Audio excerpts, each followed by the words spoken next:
2026년 1월 21일 월스트리트의 하루를 깊이 들여다봅니다. 그야말로 공포에서 환희까지 시장이 어떻게 단 하루 만에 극적인 반전을 이뤄냈는지 지금부터 자세히 파헤쳐보겠습니다. 어제 시장은 미국을 팔아라는 공포에 휩싸였었죠. 그런데 불과 24시간 만에 언제 그랬냐는 듯이 위험 자산 가자 하는 강력한 랠리가 펼쳐졌습니다.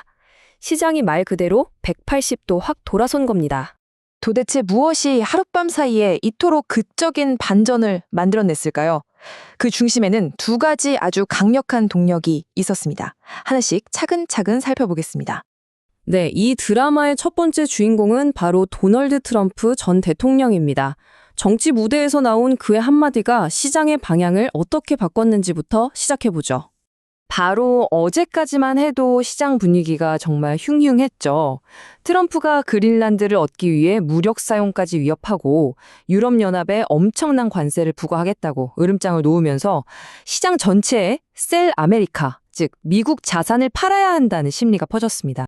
그런데 바로 여기서 스위스 다보스에서 열린 포럼에서 극적인 반전이 일어납니다. 트럼프가 돌연 무력은 쓰지 않겠다. 유럽과는 협상의 틀을 만들었다고 말하면서 두 가지 위협을 모두 걷어들인 거죠.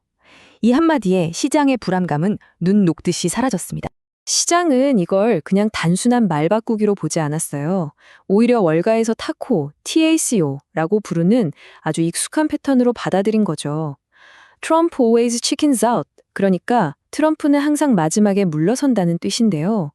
강하게 위협해서 혁상판을 유리하게 만든 뒤에 한 발 물러서는 그의 전략을 이미 시장은 간파하고 있었던 겁니다.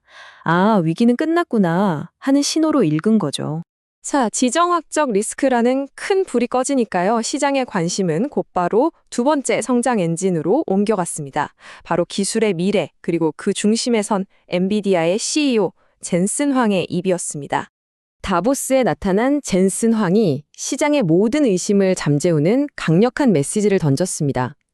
AI는 거품이 아닙니다. 지금 우리는 역사상 가장 거대한 인프라 건설의 출발선에 서 있습니다.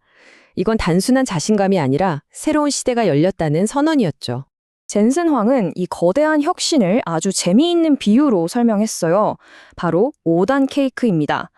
보시는 것처럼 이 케이크의 가장 아래층은 AI 데이터 센터를 돌릴 에너지고요. 그 위로 반도체, 제조업, 생명공학이 차곡차곡 쌓여서 결국 모든 산업으로 확장된다는 구조죠. AI가 그냥 반도체 칩 하나가 아니라 사회 전체의 판을 바꾸는 거대한 산업이라는 걸 아주 명확하게 보여준 겁니다. 그리고 여기서 정말 중요한 건 젠슨 황이 혼자서는 이 케이크를 만들 수 없다고 강조했다는 점입니다. SK하이닉스, 삼성전자, 마이크론 같은 메모리 반도체 기업들을 직접 언급하면서 이들이 없으면 AI 혁명도 불가능하다고 못 박았죠. 지금 AI에 대한 수요가 공급을 훨씬 뛰어넘고 있다는 강력한 증거이기도 했습니다. 자, 그럼 시장은 이 두 가지 강력한 이야기, 즉 정치적 안도감과 기술적 낙관론에 어떻게 답했을까요? 이제부터는 숫자로 직접 확인해 보시죠. 보세요. 3대 지수 모두가 어제 하락을 완전히 만회하고도 남을 만큼 강하게 치고 올라갔습니다. S&P 500이 1.16%, 나스닥이 1.18%, 다우존스도 1.21%나 상승하면서 시장에 다시 활기가 넘쳤습니다. 이건 시장의 심리를 가장 극명하게 보여주는 지표죠. 공포지수라고 불리는 VIX가 무려 15%나 폭락해서 16.9까지 떨어졌습니다. 이건 패닉이 완전히 끝났고 투자자들의 마음이 다시 편안해졌다는 아주 강력한 신호입니다. 시장의 분위기가 180도 바뀌면서 돈의 흐름도 극적으로 변했습니다.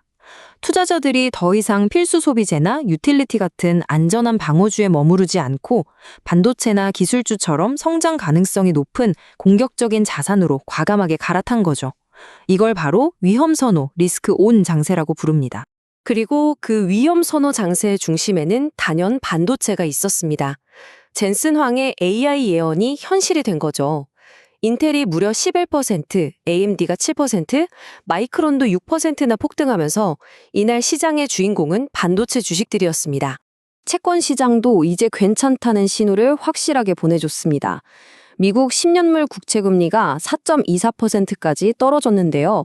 이건 지정학적 리스크가 사라지면서 투자자들이 다시 안전한 미국 자산으로 돌아왔다는 뜻입니다. 금리가 안정되니 기술주 같은 성장주들의 부담도 덜어주면서 주식시장에 날개를 달아준 셈이죠. 좋습니다. 그럼 이제 좀 더 깊이 들어가서 이런 시장 속에서 어떤 기업들이 웃고 울었는지, 그리고 우리는 어떤 전략을 생각해 볼 수 있을지 구체적으로 살펴보겠습니다. 물론 모든 종목이 축제를 벌인 건 아닙니다. 넷플릭스는 실적이 좋았음에도 불구하고 인수 비용 문제와 앞으로의 전망을 보수적으로 잡으면서 주가가 좀 내렸고요. 크래프트 하인즈는 워런 버핏의 버키셔 해서웨이가 지분을 전부 팔 거란 소식에 5%나 하락했습니다.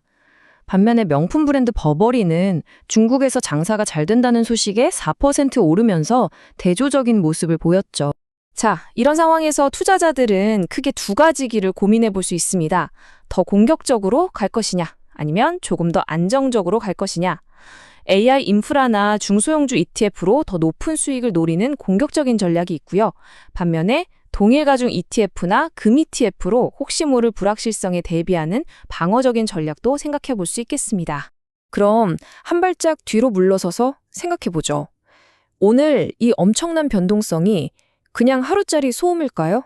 아니면 시장의 새로운 현실을 보여주는 의미 있는 신호일까요? 한 전문가는 이렇게 말합니다. 트럼프 발언 같은 지정학적 긴장은 그저 소음일 뿐입니다.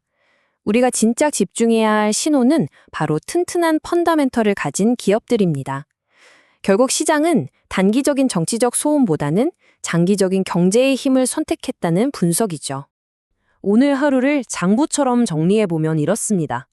긍정적인 쪽에는 지정학적 리스크 해소, 강력한 AI 성장 스토리, 그리고 안정된 금리가 있습니다. 중소형주 지수인 러셀 2000이 사상 최고치를 찍은 것도 아주 좋은 신호죠. 하지만 반대편에는 여전히 남아있는 정책의 불확실성, 좋지 않게 나온 주택 지표 같은 무시할 수 없는 리스크들도 분명히 존재합니다. 결국 오늘 시장은 우리에게 이런 질문을 던지고 있습니다. 트위터나의 출렁이는 단기적인 소음과 세상을 바꾸는 AI 혁명이라는 장기적인 신호 사이에서 투자자인 우리는 과연 무엇에 집중해야 할까요? 오늘처럼 변덕스러운 시장에서 이것이야말로 가장 중요한 질문이 아닐 수 없습니다.